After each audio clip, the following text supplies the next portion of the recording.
Now that we've signed up for the Busang tool, we're going to start by doing some really basic testing. So what we're going to do is we're going to create a module called navigation here. The modules are to be thought about as parts of your application that are isolated. So usually, for instance, when you have a hamburger menu or a big selection menu in a project management tool, you might have projects, you might have users. All those things like projects, users would be modules. And then you would have perhaps operations like add project, delete project. If you have an e-commerce application, you have a module called cart, add item to cart, delete item to cart, etc. And then you would use these tests to build higher order tests.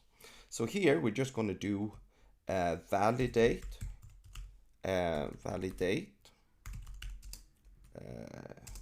links, main links, okay, main nav links.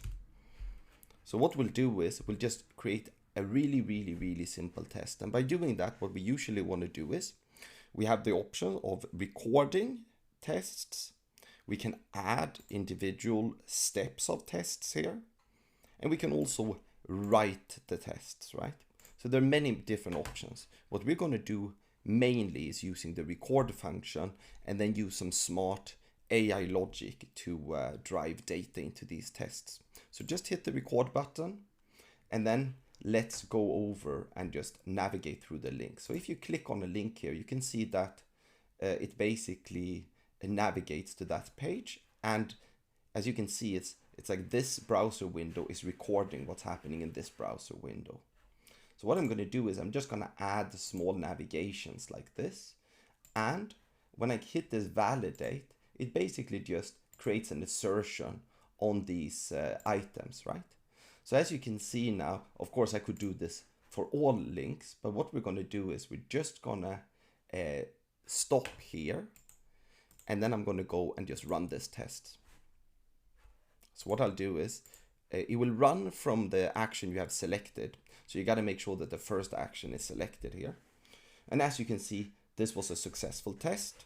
And then we can see the report here being generated as successful, okay? So if something would be wrong, I could change this, for instance, to say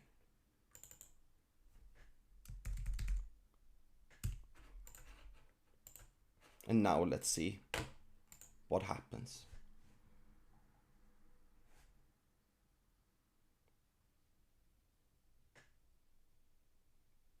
As you can see, it's trying to validate this.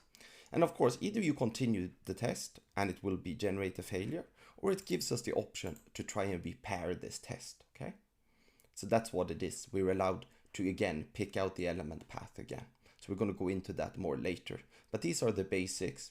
You recorded, we did some navigation, and we did some validations or assertions.